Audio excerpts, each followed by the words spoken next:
Hi friends, ఈరోజు మనం ఒక కాలేజీ గురించి తెలుసుకుంటున్నాం. The success story of this college.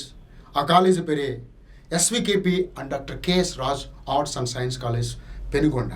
Sri Vasavi Kanyaka Parameswari బడిలో దైవ సాక్షిగా మనస్సాక్షిగా వెలిసింది మన కాలేజ్. విద్యార్థుల జీవితానికి ఉన్నత శిఖరం కాలేజ్. క్రమశిక్షణకు కార్యసాధనకు మరో పేరు ఈ కాలేజ్. ఈ కాలేజ్ ఎక్కడుంది? ఇది ఎప్పుడు స్థాపించబడింది? మరి ఈ కాలేజ్ విశిష్టత ఏంటి? ఎస్, ఈ కాలేజ్ పెనుగొండ, పశ్చిమ గోదావరి జిల్లాలో, ఆంధ్రప్రదేశ్ రాష్ట్రంలో ఉంది. 45 సంవత్సరాల నుండి ఈ కాలేజ్ విద్యార్థులకు సాంస్కృతిక సంగీత విద్యా వ్యవస్థలో ఎంతో ఉన్నత స్థానాన్ని అధిరోహించింది. ఆ కాలేజీ గురించి లెట్స్ గో.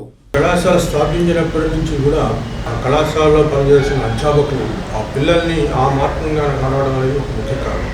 దానికి ఉదాహరణగా చెప్పాలంటే చదువులో ప్రగతి సాధించడమే కాకుండా చదువుతోటి మిగతా ఇండియన్ కల్చర్ అండ్ హెరిటేజ్ కానీ అదే క్రీడా రంగంలో కానీ పరిణితి చెందితేనే ఆ విద్యార్థికి నిజమైన విద్యార్థి కళాశాల బయటపడడానికి అవకాశం. మన కాలేజీ 12/8/74 సంవత్సరంలో వసవి కన్యక పరమేశ్వరి పేరున కాలేజీ పెనుగొండలో స్థాపించబడ్డది. మొట్టమొదటి ఈ కాలేజీ పారసారథి రైస్ మిల్లో ఏర్పాటు చేశారు. మొట్టమొదటి సంవత్సరమే intermediate, senior, junior inter plus first BCom, second BCom, first BA తోటి ఈ కాలేజీ స్టార్ట్ అయింది. మొట్టమొదటి కాలేజీ యొక్క స్ట్రెంగ్త్ ఇంటర్ డిగ్రీ కలిసి 250. ఆ రోజున 14 మంది అధ్యాపకులు, 10 మంది నాన్ టీచింగ్ తోటి ఆ కాలేజీ స్టార్ట్ అయింది. ఆ యూత్ ఫెస్టివల్ గొప్పతనం ఎందుకని అంత పాపులర్గా మన యూనివర్సిటీకి జాతీయ స్థాయిలో అంత గుర్తింపు ఎందుకు వచ్చింది చెప్పండి సార్. మా కాలేజీ స్థాపించినప్పటి నుంచి ఎన్ఎస్ఎస్ యాక్టివిటీస్లో ప్రోగ్రామ్ ఆఫీసర్స్గా, లెక్చరర్స్ కానీ, స్టూడెంట్స్ కానీ చాలా బాగా యాక్టివ్గా పార్టిసిపేట్ చేయడం, సమాజానికి మా కాలేజీ తరఫున తమ వంతు కృషి చేయడం జరిగేది. కాలేజీకి నేను ఛార్జీ హ్యాండ్ ఓవర్ చేసుకున్న తర్వాత చేసుకునేటప్పటికి చాలా ఆర్థిక బాధలు మాకు చాలా ఎక్కువగా ఉన్నాయండి. 3000 మంది విద్యార్థులకు రాష్ట్ర నలుదిశలా పేరు ప్రఖ్యాతులు సాధించడంలో అధ్యాపకేతర సిబ్బంది, ఎన్సీసీ క్యాడెట్లు, ఎన్ఎస్ఎస్ వాలంటీర్లు, క్రీడాకారులు, ప్రస్తుతము మరియు పూర్వ విద్యార్థి పాత్ర ప్రశంసనీయం. కళాశాల అధ్యక్షునిగా గర్వంగా ఉంది. కాలేజీ మొట్టమొదటి స్థాపించడంలో వంక సత్యనారాయణ గారు మాజీ ఎమ్మెల్యే, ఆయన విశేషమైన కృషి చేసి ఆయన రూరల్ ఏరియాలో ఒక పేద విద్యార్థులకు అందుబాటులో వ్యవసాయ రంగంలో ఉన్న వాళ్ళు అంతా ఇక్కడ విధానం వేరుగా ఉంటుంది. ప్రొఫెసర్స్తో స్టూడెంట్స్తో ఇంటరాక్షన్ వేరు. రూరల్ ఏరియాలో ఎటువంటి కాలేజ్ ఉండడం అనేది చెప్పుకోదగ్గ విషయం అని చెప్పచ్చు. ఇక్కడ ఉన్న కాలేజ్ ఎన్విరాన్మెంట్ అనేది చాలా, ఫస్ట్ ఆఫ్ ఆల్ ఇక్కడ ఎంటర్ అవగానే మన ఎన్విరాన్మెంట్ అనేది ప్రతి ఒక్కరిని అట్రాక్ట్ చేస్తుంది. నెక్స్ట్ నేను ఇదే ఫస్ట్ ఇక్కడికి రావడం వచ్చి 6 months అయింది, ఒక సెమిస్టర్ అయింది. కాలేజ్ లైఫ్ అయితే నాకు చాలా బాగా నచ్చింది. సరౌండింగ్ అంతా గ్రీనరీ ఉండడం అవన్నీ నాకు చాలా బాగా నచ్చింది. మిగతా కాలేజెస్ లాగా కాకుండా ఇక్కడ గేమ్స్ కూడా ఎంకరేజ్ చేస్తారు, కల్చరల్ యాక్టివిటీస్ ఎంకరేజ్ చేస్తారు, అలాంటి స్టడీస్ని నెగ్లెక్ట్ చేయరు. కానీ ఈ కాలేజ్లో అందరూ ఈక్వల్. ఫస్ట్ కొంచెం టెన్షన్ ఉండేది, కానీ ఆ టెన్షన్స్ అన్ని నాకు ఎడ్యుకేషన్ పెరిగే కొద్దీ మొత్తం ఓవర్కమ్ చేసుకున్నాను. Just with small opportunities they can వాళ్ళు భయం పోగొట్టగలరు. స్మార్ట్ పేరు మా ఊరు. సో నాకు ఈ కాలేజ్ తెలుసు, మై పేరెంట్స్ ఆల్సో ఇక్కడ చదివారు కాబట్టి నాకు బాగా తెలుసు. నేను అనుకున్నాను, చిన్నప్పుడు అనుకునేదాన్ని ఈ కాలేజ్లో చదివితే చాలు సరిపోద్ది అని అనుకున్నాను, కానీ ఇక్కడికి వచ్చాక చాలా హ్యాపీగా అనిపించింది. ఒక్క మాటలో చెప్పాలంటే నా జీవితానికి ప్రసాదించిన గొప్ప కాలేజ్ ఎస్వికేపి.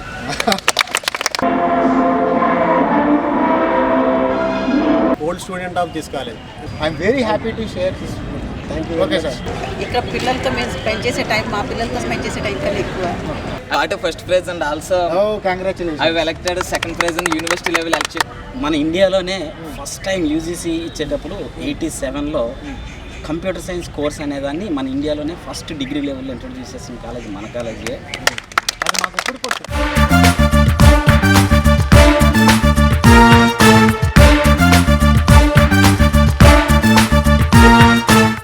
కాలేజ్కి కల్చరల్ హబ్ అనే ఒక పేరున్నట్టుంది కదా, మరి ఆ విశేషాలు ఏంటి? ఎస్, ఈ కాలేజీకి చాలా కల్చరల్ హబ్గా ఉంది. ఎందుకంటే జాతీయంగా, అంతర్జాతీయంగా ఈ కాలేజీలో నేషనల్ ఇంటిగ్రేషన్ క్యాంప్స్ అనేవి జరగడం జరిగింది. సో ఈ నేషనల్ ఇంటిగ్రేషన్ పెనుగొండ కాలేజీకి చాలా గొప్పతనం తీసుకొచ్చేవి. సో ఆ విషయాలు ఏంటో ఇప్పుడు ఒకసారి మనం చూద్దాం. Yeah sure. 93 టైంలో నేషనల్ ఇంటిగ్రేషన్ క్యాంప్, అప్పుడు స్వాతంత్ర సమరయోధులైన సుబ్బారావు గారి ఆధ్వర్యంలో సుమారు 20 యూనివర్సిటీస్, అంటే కాశ్మీర్ నుంచి కన్యాకుమారి దాకా కూడా ఇక్కడ దేశంలోని 20 అత్యుత్తమ యూనివర్సిటీస్ నేషనల్ ఇంటిగ్రేషన్ క్యాంప్లో పార్టిసిపేట్ చేసి 15 రోజులు మా కాలేజీకి ఆతిథ్యం ఇచ్చే అవకాశం జరిగింది. 1986 సంవత్సరం అక్టోబర్ నెలలో బెనారస్ హిందూ యూనివర్సిటీ ప్రాంగణంలో జాతీయ సమైక్యతా శిబిరం నేషనల్ ఇంటిగ్రేషన్ జరిగింది. ఆనాటి మానవ వనరుల మంత్రులు అయినటువంటి పివి నరసింహరావు, ప్రధానమంత్రి అయినటువంటి రాజీవ్ గాంధీ ఈ దేశంలో యువతలో నైపుణ్యాన్ని బయటికి తీసుకురావాలని ఇలాంటి కార్యక్రమాన్ని పెడితే ఆంధ్ర యూనివర్సిటీ తరఫున పెనుగొండ కాలేజీ, నేను, ఆనాటి ప్రోగ్రామ్ ఆఫీసర్ సంజయ్ రావు, 10 మంది విద్యార్థులు ఆంధ్ర యూనివర్సిటీ బ్యానర్తో బెనారస్ వెళ్తాం. అలాంటి బెనారస్లో Andhra university stood first in the country. శ్రమదానంలో మొత్తం, ఆ శ్రమదానంలో మన కాలేజీ మొత్తం చాలా గర్వకారణం. బనారస్ హిందూ యూనివర్సిటీ నిర్వహించిన నేషనల్ ఇంటిగ్రేషన్ క్యాంప్లో ఆనాటి ప్రిన్సిపల్ గారైన డాక్టర్ జి తమ్మయ్య గారి ఆధ్వర్యంలో కొంతమంది స్టూడెంట్స్ అక్కడ పార్టిసిపేట్ చేయటం, 92 ప్రాంతంలో మన కాలేజీ కూడా నేషనల్ ఇంటిగ్రేషన్ క్యాంప్ని కండక్ట్ చేయడం జరిగింది. ఆ విధంగా మన కాలేజీ కల్చరల్గా ఒక పెనుగొండ కల్చరల్ హబ్గా ఆవిర్భవించడం జరిగిందని తెలియజేస్తున్నాను. డాక్టర్ తమ్మయ్య గారి కృషితోటి ఈ కాలేజీ యూనివర్సిటీలో ఉన్న మెంబర్స్తో కలిసి, తర్వాత డాక్టర్ గారి సహకారంతో ఈ కాలేజీని ఒక ఎయిడెడ్ కాలేజీగా గుర్తింపు తీసుకొచ్చారు. కల్చరల్ యాక్టివిటీస్, ఒక డాన్సర్కి కానీ ఒక సింగర్కి కానీ గివింగ్ మోర్ ఇంపార్టెన్స్. 1991 నవంబర్ నెలలో మేము ఈ జాతీయ శిబిరాన్ని కేంద్ర మానవ వనరుల శాఖ యొక్క ఆర్థిక సహాయంతో అనుమతి ఏర్పాటు చేసాం. ఏర్పాటు చేస్తే జమ్మూ కాశ్మీర్లో ఉన్నటువంటి శ్రీనగర్ యూనివర్సిటీ నుంచి సౌత్లో ఉన్నటువంటి కొట్టాయం మహాత్మా గాంధీ యూనివర్సిటీ, కొట్టాయం వరకు 20 యూనివర్సిటీలు దేశం నలుమూల నుంచి ఈ యొక్క చిన్న పల్లెటూరులో ఉన్నటువంటి ఈ కాలేజీ ప్రాంగణంలో జాతీయ శిబిరం 10 రోజుల శిబిరం జరిగింది. ఆ శిబిరానికి ఆనాటి కేంద్ర కమ్యూనికేషన్ మంత్రి అయిన రంగనాయుడు ఇనాగ్రేట్ చేస్తే ఎస్ఎన్ సుబ్బారావు గారు వచ్చి 4 రోజులు ఉండి ఆయన మా విద్యార్థులు చేసినటువంటి కార్యక్రమాల్ని, అంటే కల్చరల్, శ్రమదానం, వీళ్ళ యొక్క విద్యార్థుల యొక్క నైపుణ్యాన్ని 10 రోజులు కార్యక్రమం జాతీయ ఛానల్లో అన్ని పేపర్లో కూడా వస్తడం జరిగింది. అలాంటి దాంట్లోకి కర్తార్ సింగ్ అనే కుర్రోడు, కాళ్ళు లేనటువంటి వాడు, చేతులు లేనటువంటి వాడు, ఆయన పంజాబ్ నుంచి వచ్చి ఈ కార్యక్రమంలో పాల్గొన్నాడు. గురునానక్ యూనివర్సిటీ అమృత్సర్ నుంచి, అది అన్ని పేపర్లో కూడా అడ్వర్టైజ్ చేయడం జరిగింది. తత్ఫలితంగా 1992 అక్టోబర్లో మొట్టమొదటిసారి యూత్ ఫెస్టివల్ని నేను పెనుగొండ కాలేజీలో పెట్టడం జరిగింది.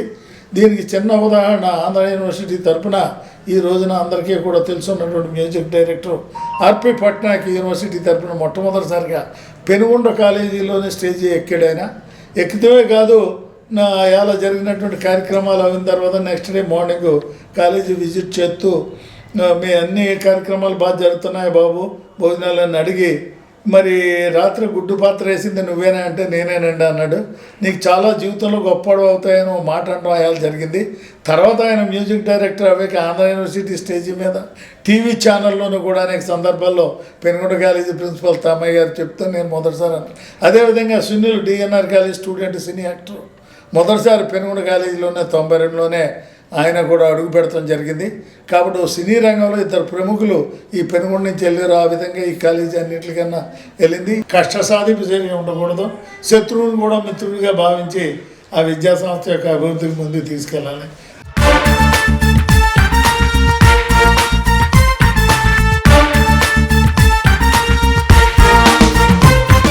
అదే కానీ ఈ కాలేజీలో మానవత వెలుగుల గురించి చాలా చోట్ల అందరు చెప్పుకుంటూ ఉంటారు. ఏంటి కాలేజీ యొక్క మానవత విలువలు గొప్పతనం ఏంటి? ఈ కాలేజ్లో స్టూడెంట్ టీచర్ రిలేషన్ అనేది చాలా గొప్పగా ఉంటుంది. వాళ్ళ హ్యూమన్ వాల్యూస్ ఏంటి అనేది నేను చెప్పడం కన్నా మన అడ్మినిస్ట్రేషన్ వాళ్ళ మాటల్లోనే వింటే అది చాలా అద్భుతంగా ఉంటుంది. ఎడ్యుకేషన్గా బ్యాక్వర్డ్ అయిన విద్యార్థులు కూడా వాళ్ళని చాలామందిని మేము ఫీజు రాయితీ రూపంలో కానీ అది వేరే రూపంలో కానీ వాళ్ళని ప్రోత్సహించి వాళ్ళని కూడా మెయిన్ స్ట్రీమ్లో తీసుకురావడానికి ఈ కళాశాల చాలా ముందడుగులో ఉందని. టీచర్కి స్టూడెంట్కి రిలేషన్ ఎలాంటిది అంటే తండ్రి కొడుకులు అనుబంధం కన్నా ఎక్కువ ఇది. తండ్రి కొడుకులు ఎక్కువ కలిసి ఉండరు, కానీ స్టూడెంట్ తోటి టీచర్ అనేటువంటి వాడు ఉదయం కాలేజీలో అడుగుపెట్టిన తర్వాత సాయంత్రం ఇంటికి వెళ్ళే వరకు ఉంటుంది. ఎన్నిటికైనా ముఖ్యంగా విద్యార్థులకు ఒక పాఠం చెప్తమే కాదు, వచ్చినటువంటి విద్యార్థి యొక్క స్థితిగతులు, సామాజిక పరిస్థితులు, ఆర్థిక పరిస్థితులు ఇవన్నీ కూడా దృష్టిలో పెట్టుకోవాలి. ఎన్నిటికన్నా మిన్నగా మనకి అట్టడుగు స్థాయిలో ఉన్నటువంటి వాళ్ళని ముందుకు తీసుకెళ్లాలన్నదే విద్య యొక్క ముఖ్య ఉద్దేశం. క్లాసు రూములో అభివృద్ధి ఉంటుంది కానీ రోడ్ల మీద ఉండదు. కాబట్టి కాలేజీకి వచ్చినటువంటి విద్యార్థులు రకరకాల భిన్నత్వంలో ఏకత్వం ఈ దేశంలో రాజ్యాంగంలో ఉన్నటువంటి సూత్రాన్ని పాటించాలంటే మనం అందరినీ సమంగా చూస్తూ అట్టడుగు స్థాయిలో ఉన్నటువంటి వాళ్ళకి అత్యంతగా ప్రాధాన్యత ఇవ్వాలి. మేము మెరిట్ స్టూడెంట్స్ అయితే వాళ్ళ దగ్గర జూనియర్ కాలేజీలు కానీ, డిగ్రీ కాలేజీలు కానీ, గర్ల్స్ హై స్కూల్లో కానీ మేము రూపాయి పుచ్చుకొని అడ్మిషన్ టైం ఉందన్నాను. కంప్లీట్గా కూడా మేమే వాళ్ళ ఫీజులు కూడా మేమే పే చేస్తామండి. ప్రాక్టికల్ నాలెడ్జ్ ఎక్కువ ఇవ్వడానికి ట్రై చేస్తుంది. ముందు థియరీ నాలెడ్జ్ కన్నా మనకు నేర్చుకుంటే ఎక్కువ అనే పాయింట్ మీద కాలేజ్ ఎక్కువ రన్ అవుతుంది సార్. నన్ను గుర్తించి ఓకే నువ్వు చేయగలవు, యూ డూ కాన్ఫిడెంట్ అని చెప్పేసి ఫస్ట్ ఇయర్లోనే నాకు ఈవెంట్ జరిగినప్పుడు it will be prestigious event hour college. So నన్ను అంటే ఓకే పర్వాలేదు తను చేయగలదని కాన్ఫిడెంట్గా ఇచ్చారు. ఈ ప్రపంచంలో కొంచెం మానవతా విలువలన్నీ కూడా చాలా తరిగిపోతూ ఉన్నాయి. ప్రేమ ఆప్యాయతలన్నీ అన్నీ కూడా తరిగిపోతూ ఉన్నాయి. ముందు ఒకరి ఎడల ఒకరిని ప్రేమించడం నేర్పాలి పిల్లలందరికీ. ఎవడైతే కొంచెం సమస్యల్లో ఉంటాడో ఆ సమస్యలు వచ్చినప్పుడు నేనున్నాను రా తోడు నీకు సపోర్టింగ్ అనే మానవతా విలువలు కొంచెం నేర్పాలి. ఆ కాలేజీ ఇక్కడ ఈ కాలేజీ రిలేషన్ నాదాన్ని నేను ఎలా ఓన్ చేసుకుంటానంటే ఒక చిన్న పర్సనల్ ఇది. నా మ్యారేజ్ ఇక్కడ మ్యారేజెస్ జరిగినాయి 3-4 జరిగినాయి. నా మ్యారేజ్ ఈ కాలేజీలో జరిగింది. అది బట్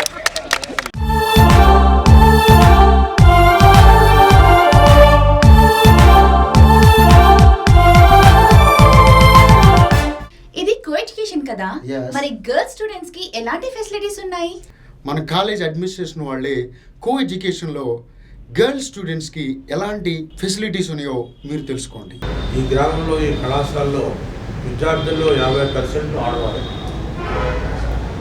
70% ఎస్సీ, ఎస్టీ, బీసీ కేటగిరీకి సంబంధించిన విద్యార్థులు. అదేవిధంగా ఇక్కడ ఉమెన్స్ హాస్టల్ కూడా మేము గ్రాంట్ తీసుకొచ్చాం. అది కాకుండా మా దగ్గర ఉన్న ఫండ్స్తోనూ యూజీసీ గ్రాంట్స్తోనూ ఉమెన్స్ హాస్టల్ 3 ఫ్లోర్లు కట్టామని మేము. స్త్రీ విద్యకు ప్రాముఖ్యత ఇవ్వాలి. ఆడవాళ్ళు ఎడ్యుకేటెడ్ అయినప్పుడే ఫ్యామిలీ అంతా ఎడ్యుకేటెడ్ అవుతారు. ఒక స్త్రీ ఉన్నత విద్యను అభ్యసిస్తే ఆ కుటుంబం అంతా అభివృద్ధి చెందుతుంది.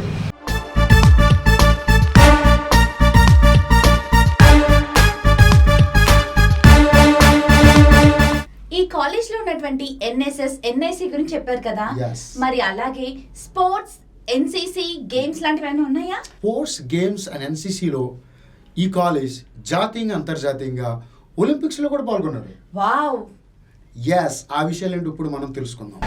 ఈ దేశంలో ఏ మూలకి వెళ్ళినా కూడా పెనుగొండ గ్రామం పేరు చెప్తే మొట్టమొదటి పెనుగొండలో మేము ఆ రోజున నేషనల్ ఇంటిగ్రేషన్ క్యాంప్ వచ్చామని చెప్పి ఇందులో పాల్గొన్న వాళ్ళు ఇప్పటికీ మాకు చెప్తుంటారు. దానికి ముఖ్యంగా చాలామంది కళాకారులు మీ అందరికీ తెలిసినదే ఆ రోజున ఆర్పి పట్నాయక్ గారిని విజిట్ చేశారు. అలాగే దాసరి నారాయణరావు గారు వచ్చి ఇక్కడ 2 రోజుల నుండి అందరికీ కూడా ఎంకరేజ్ చేయడం జరిగింది.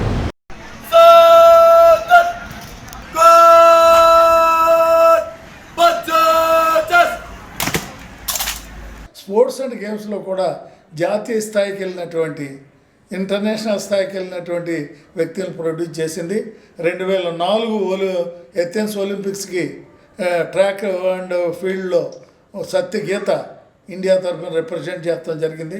అలాగే 86లో మరి సుబ్బన్ రెడ్డి అన్నటువంటి కుర్రోడు ఇంటర్నేషనల్ బాస్కెట్బాల్ టోర్నమెంట్ ఫిలిప్పీన్స్లో జరిగినటువంటి కార్యక్రమంలో ఈ కాలేజీ తరఫునే పాల్గొన్నాడు.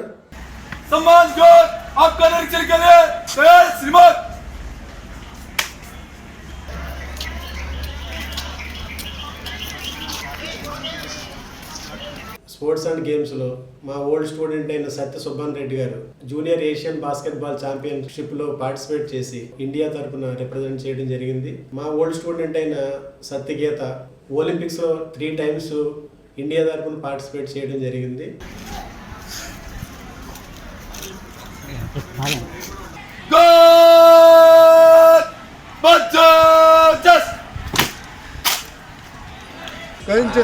ఎక్కువగా ఆక్సిజన్ పీల్చాను కానీ హైట్ ఎదగలేకపోయాను. Oxygen height ఎదగరేమో.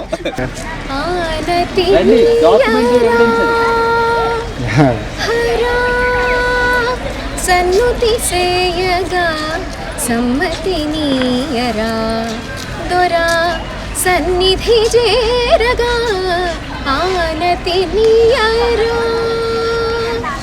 హరా సన్నుతి సేయగా సమ్మతి నీయరా దొరా సన్నిధి చేరగా ఆనతి నీయరా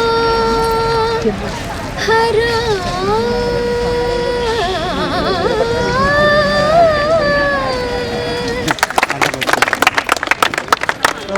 ఈ కాలేజ్ లో ఉన్నటువంటి ఎప్పుడో జరిగినటువంటి గొప్ప గొప్ప విషయాలను ఎన్నో మాకు తెలియజేశారు. మరి దీని భవిష్యత్ ప్రణాళికలు ఏంటో మాకు చెప్తారా? ఈ కాలేజ్ భవిష్యత్ ప్రణాళికలు ఒక డీమ్డ్ యూనివర్సిటీ అవ్వాలనే ఈ కాలేజ్ యొక్క స్టూడెంట్స్, ఫ్యాకల్టీ అండ్ అడ్మినిస్ట్రేషన్ యొక్క కోరిక. మా డ్రీమ్ అయితే 50 సంవత్సరాలు ఈ కళాశాల నిండేటప్పటికి యూనివర్సిటీ స్థాయిలో చూడాలని చెప్పి మేమందరూ కనే కళ, ఆ కళ నిజమవుతుందని చెప్పి ఆ కళ నిజం చేయడానికి ఈ కళాశాలలో పనిచేస్తున్న అధ్యాపకులు, అధ్యాపకేతరులు, అలాగే ఈ గ్రామంలో ఉన్న ప్రజలు, మేనేజ్మెంట్ వాళ్ళు అందరూ కూడా కళ నిజం చేస్తారని ఆశిస్తున్నాం. ఏదేమైనప్పుడు కూడా మన కాలేజీకి మంచి భవిష్యత్తు ఉంది.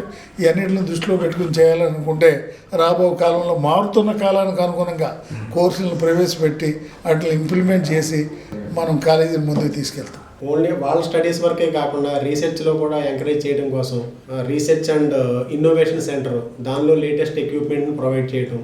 త్వరలో కళాశాలకు అటానమస్ హోదా లభిస్తుంది. Best wishes to faculty and students, teaching and non teaching staff.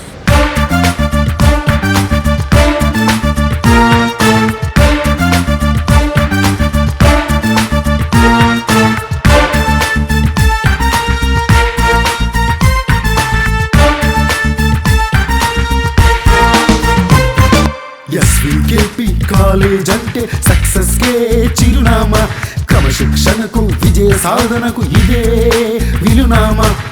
చదువుతోనే అంతా సాధ్యం, చదువే మా జీవిత లక్ష్యం, గౌరవిస్తాం గురువుని నిత్యం, సాధిస్తాం సక్సెస్ సత్యం. ఎస్వికేపి కాలేజ్ అంటే సక్సెస్ కే చిరునామా, క్రమశిక్షణకు విజయ సాధనకు ఇదే విలునామా.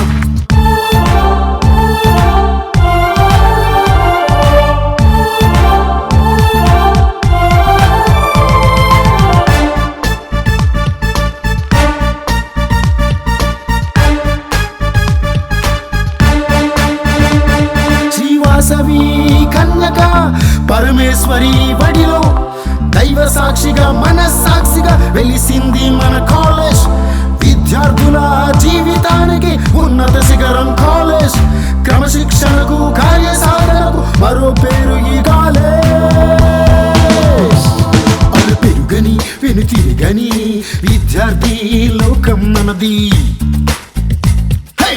ఈ కాలేజ్ ఎన్నో ఉన్నత శిఖరాలు చేరుకోవాలని మేము కోరుకుంటున్నాం.